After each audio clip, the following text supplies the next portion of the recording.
Okay, so on the nervous system, so we're going back to that now. This is where we left off. We had the distinction on what kind of channels are.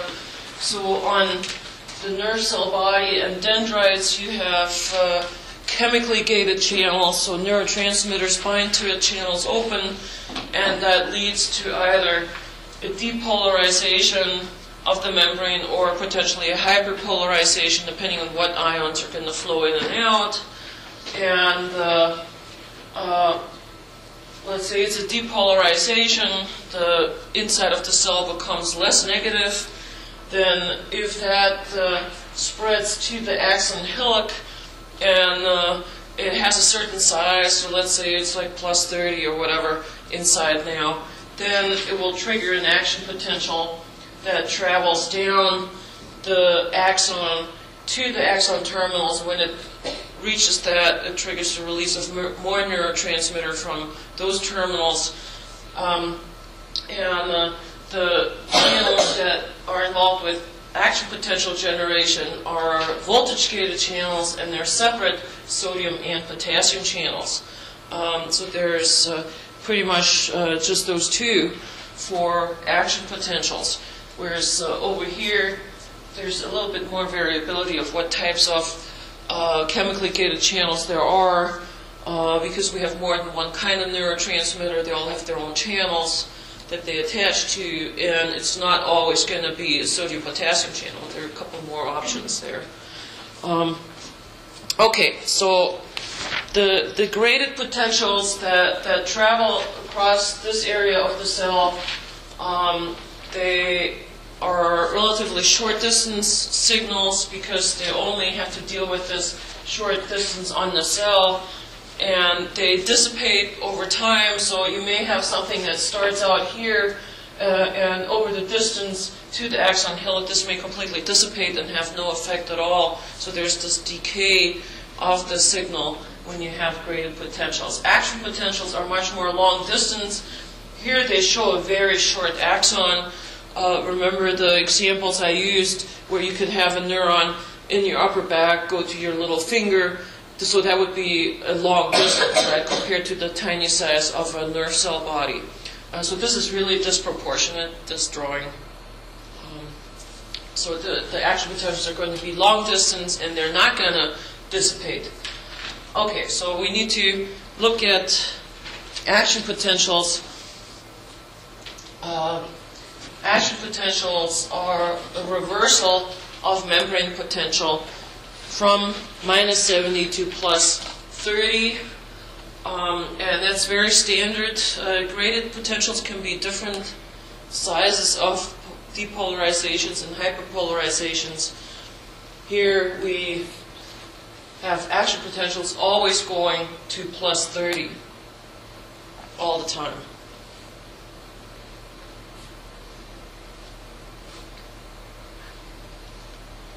So they do not decrease with distance.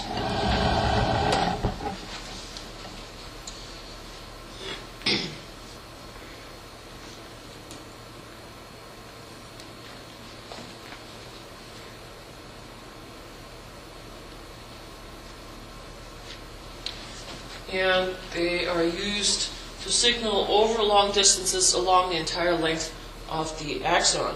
However long the axon is, that's how far it will go.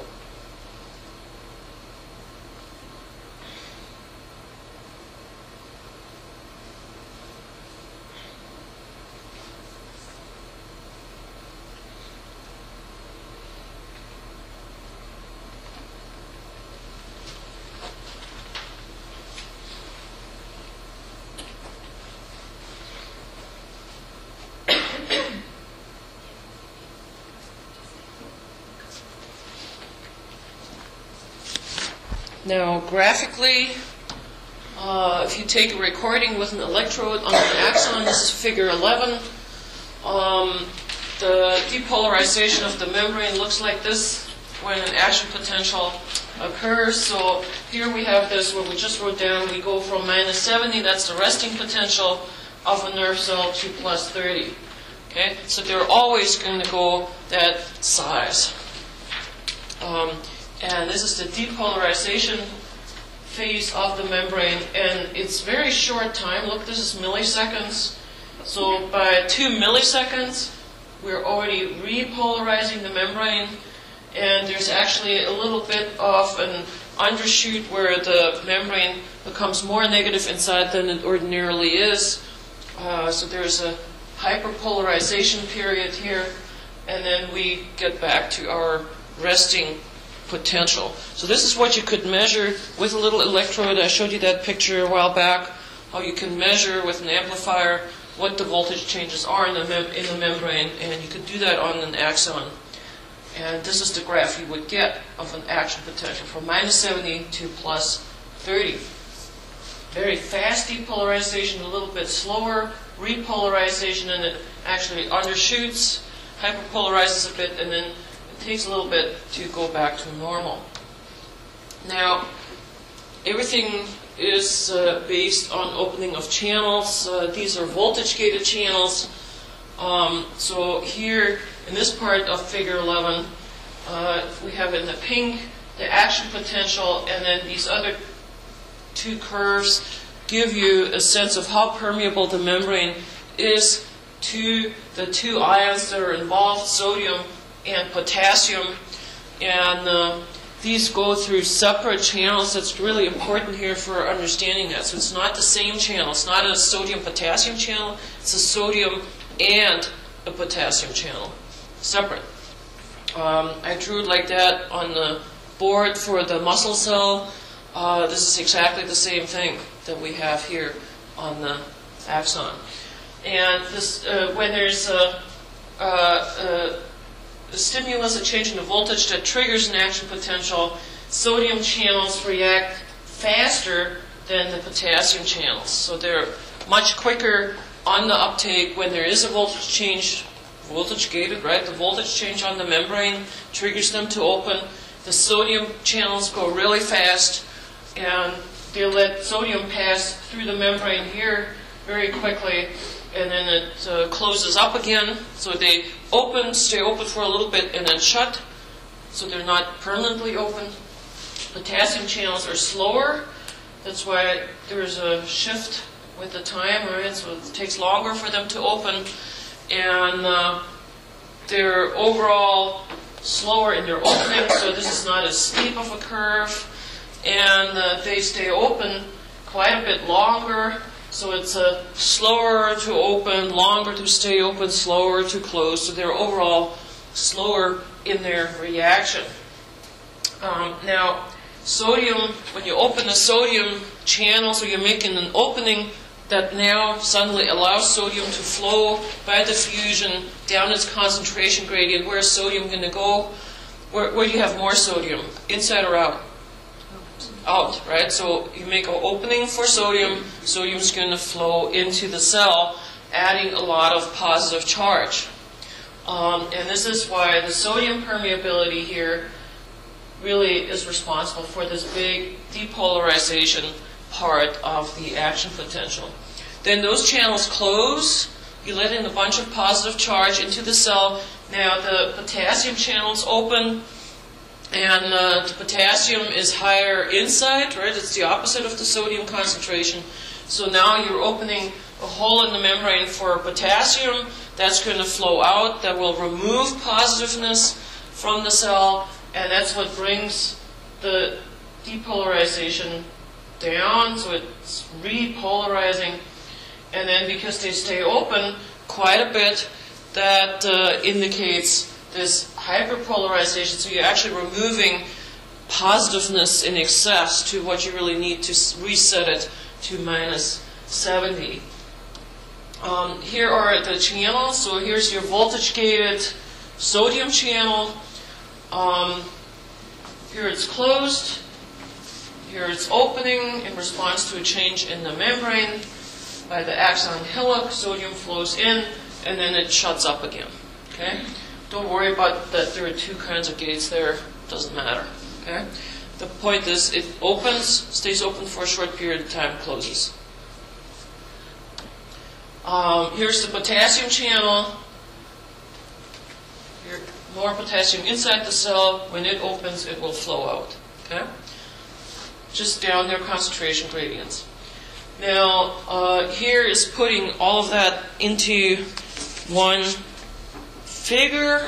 So here we have the resting state of the axon membrane.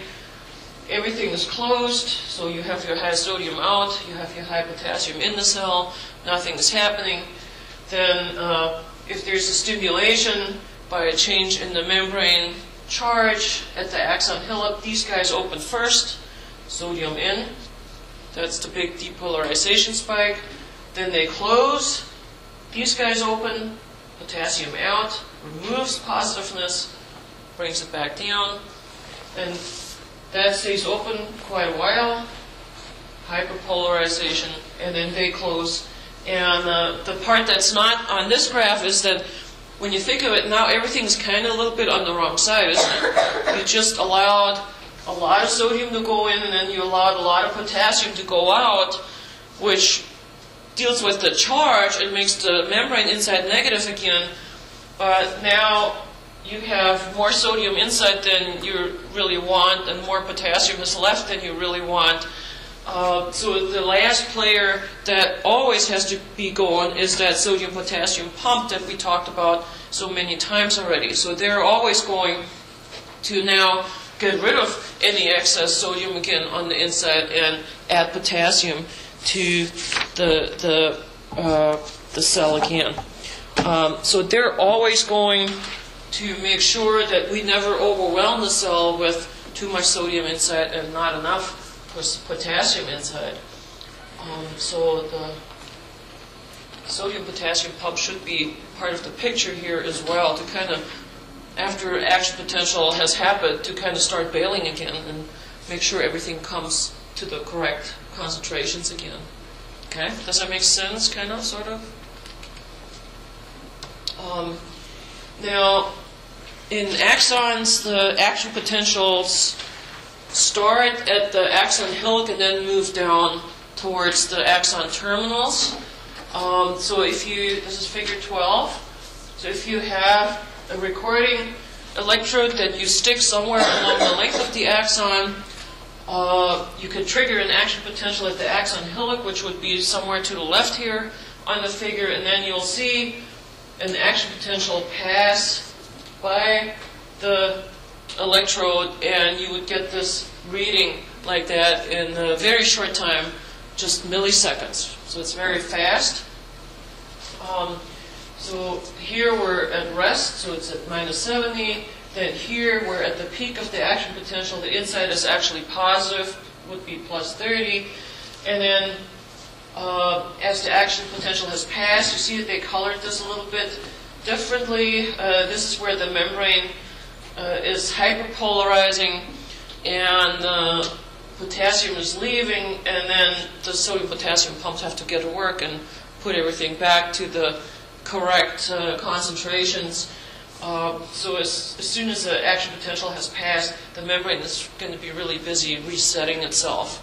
And during that time, it's actually slightly less able to produce another action potential.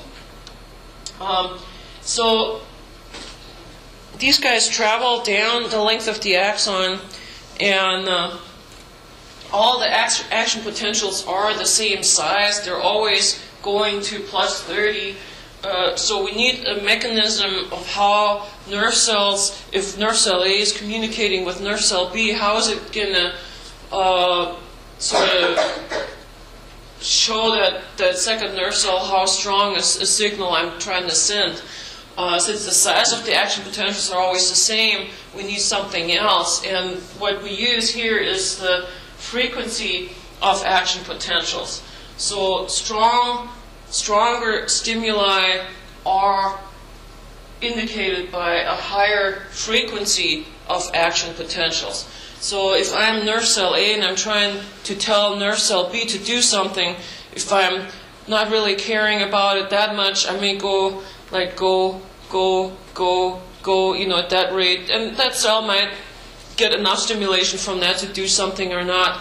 well, let's now imagine I really want to stimulate that cell to do something.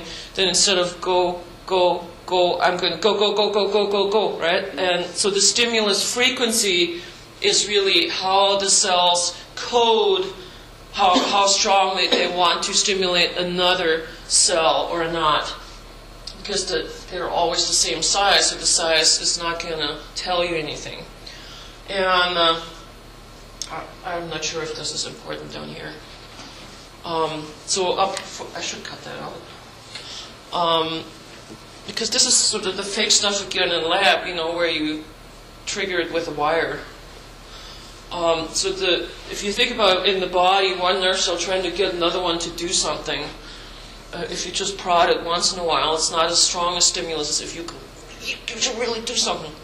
Okay? Stimulus frequency is how we indicate strength of the stimulus. Now this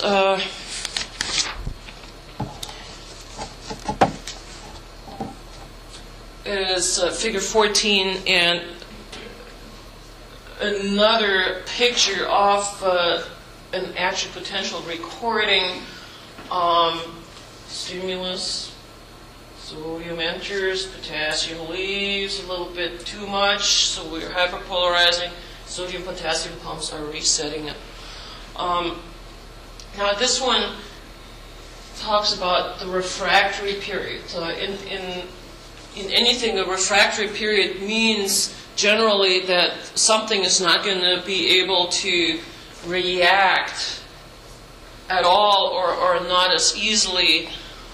So when you have an axon sending an action potential, there's only so many you can send very closely together because the membrane is resetting itself. So that's what refractory period means. So while an action potential is going on, there can't be another one already happening right there at the same spot. I think for our purposes it's not terribly important. It basically means you can't only go so fast with your stimulus frequency. So let's move on from this. Conduction velocity in axons, how fast can they propagate impulses?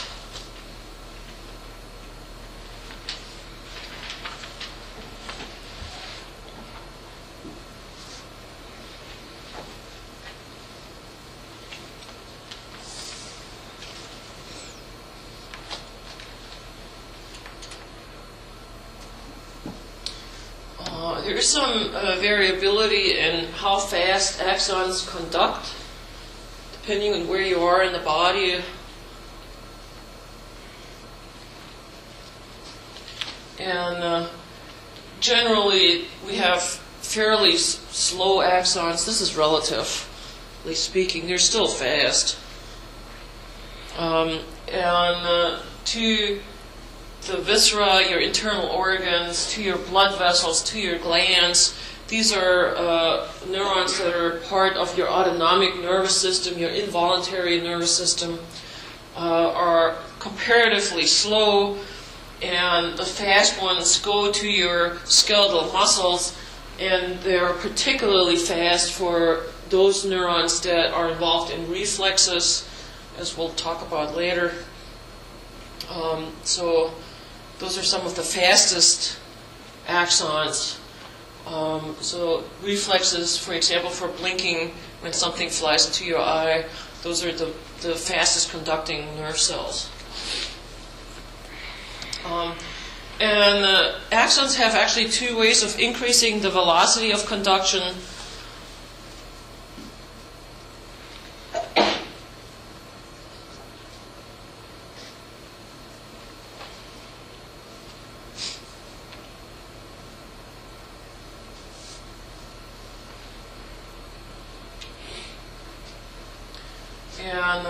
One is axon diameter, so large axons conduct faster.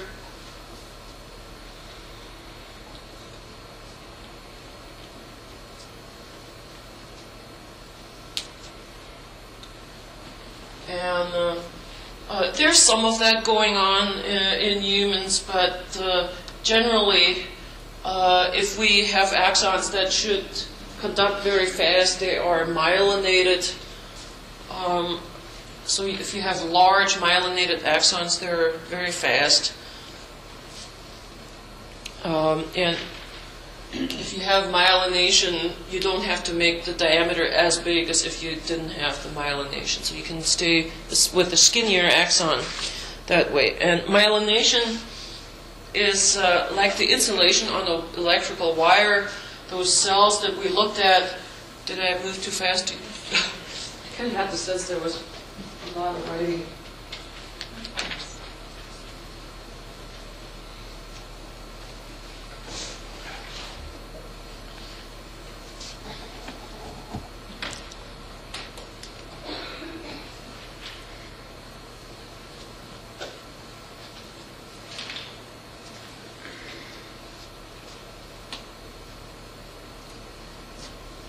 Ready?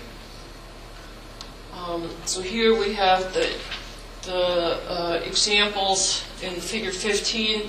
So this is regular plasma membrane. This is not an axon. This is what happens on a dendrite, where you have these graded potentials. There are no voltage-gated channels, so stuff decays at distance. And then here we have an axon without myelination, and with myelination, the Schwann cells wrapping around the axon is insulation. Without the Schwann cells, you have to have ion channels all along the membrane, and you have to have them fairly close together because a stimulus has to make it to that next channel to trigger that to open voltage-gated channels. And there's always a little bit of decay in between, so conduction here is relatively slow. If you make this big, you have it a little bit faster because there's less decay, so it's kind of like less resistance for flow for these ions in the middle. But the best thing to do is these Schwann cells wrapping the cell. Now what we have is we can put the ion channels only in the nodes of Ravier, and because you have the insulation by the Schwann cells, this myelin sheath, there is far less decay of the signal on that piece of membrane. So you trigger an action potential here, and then it jumps to this node, and then it jumps to that node, and you have much, much faster conduction that way. So because of the insulation, you don't have that decay as fast, and we can put the channels much further apart, and we jump the signal down the length of the axon. This is actually called saltatory conduction.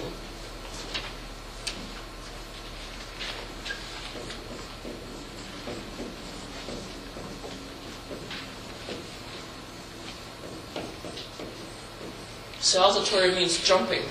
It jumps from node to node, node of Ravier to node of Ravier. And that way it goes much, much faster.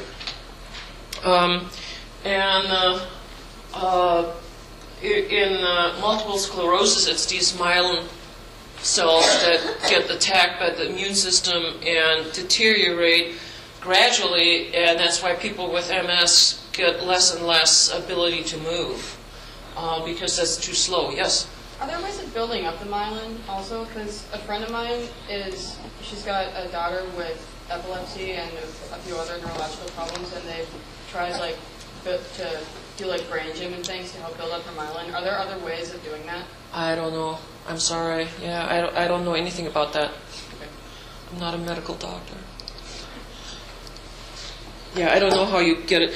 I do know that nutrition in little kids is really important because the brain has a lot of this myelin too in your peripheral, and if you're lacking fat, then there is a deficit.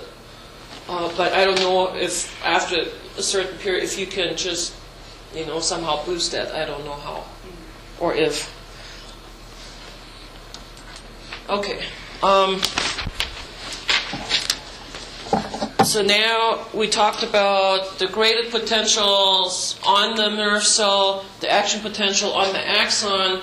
The last bit is now what happens when that action potential reaches the axon terminal, the stuff we talked about at the neuromuscular junction already, right? There had the signal coming down and then the neurotransmitter got released.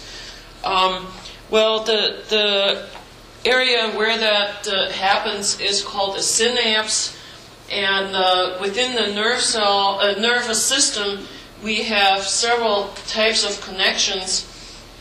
Here's figure 16.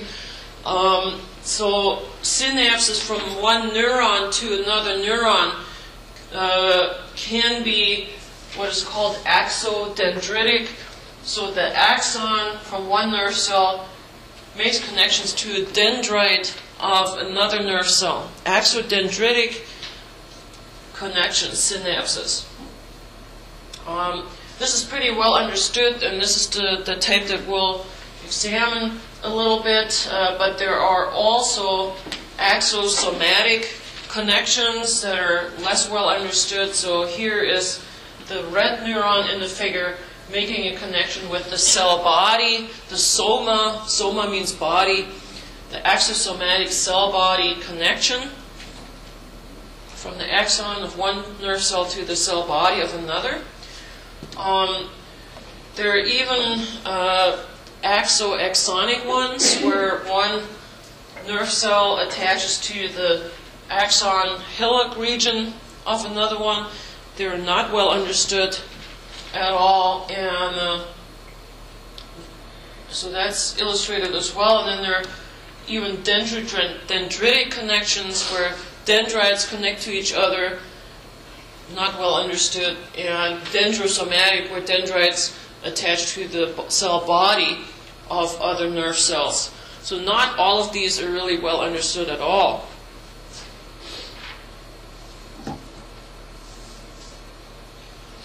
In the brain, it would not be uncommon to have a nerve cell make something like 10,000 connections with other cells. So it's very interconnected in the brain. Now, you see the terminology I put on here, presynaptic versus postsynaptic neuron. The presynaptic neuron is the one that's sending the signal, and the postsynaptic neuron is the one that is receiving the input. So presynaptic neuron is the sender, and the postsynaptic neuron is the receiver.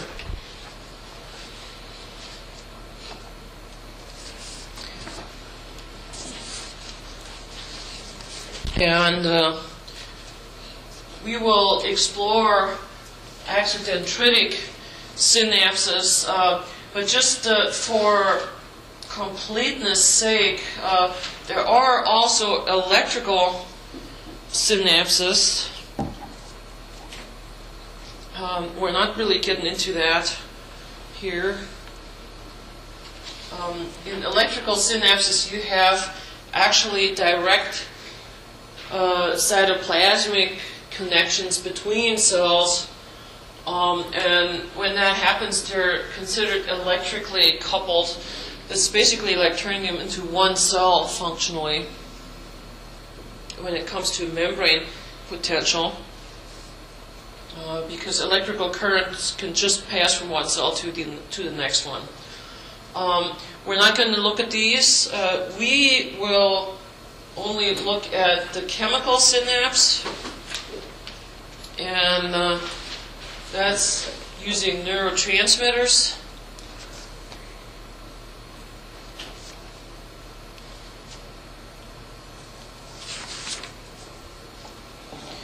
And this is going to be awfully familiar because that's exactly what we have at the neuromuscular junction. Okay? So chemical synapse is what we'll explore. Here it is, a chemical synapse, figure 1117. And this should be pretty much review at this point. You have a presynaptic neuron. There's an action potential coming down, a signal. And the action potential triggers the synaptic vesicles to exocytose neurotransmitters. into this little gap, the synaptic cleft. Now on the other side, instead of a muscle cell, you have another nerve cell. That's the only difference, really. So here you have your membrane on the other side, across from the synaptic cleft, the postsynaptic neurotransmitters bind to ion channels, chemically gated channels. They open and ions flow, and then you even have enzymes to degrade those neurotransmitters so they don't keep stimulating in perpetuity. So the same, right? Isn't that exactly the same? There is a difference in what the neurotransmitters can be. In the nerve cell, muscle cell stimulation, we always had acetylcholine. Now there are other options. If you're really interested, the book has lists of a bunch of different neurotransmitters. We're not going to go into them, but there are different types. You've heard of serotonin, you've heard of dopamine maybe. All of those are neurotransmitters, oxytocin in the brain. So the green things are more variable now. And because they're different kinds of neurotransmitters, they'll have different kinds of receptors. So there might be serotonin receptors or dopamine receptors or oxytocin receptors, but they're all chemically gated ion channels. And it may not always be a sodium-potassium channel, it may be something else. But the same exact principle here as what we had for the neuromuscular junction. But even here, the calcium influx is what makes them fuse. It takes milliseconds to get across, so there's a little bit of synaptic delay. And we're opening channels, and ions flow, and that messes with the membrane potential on the target cell. So I don't really see how I need to harp on this anymore, right? Now, when you open the channel on the postsynaptic membrane, we have a postsynaptic potential, a change in the membrane charge.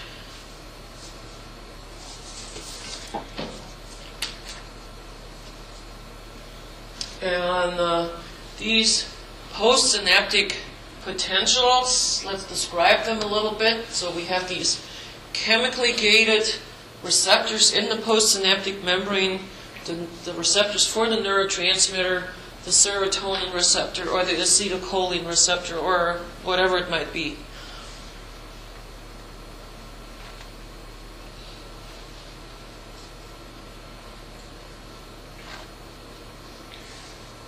They mediate graded local postsynaptic potentials.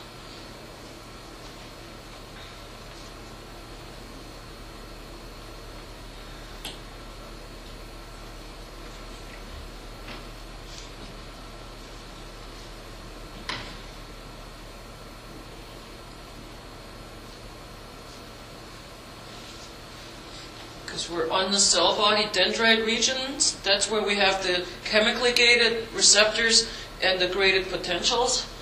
And the strength of that graded potential depends on how much neurotransmitter was dumped out by that cell trying to communicate.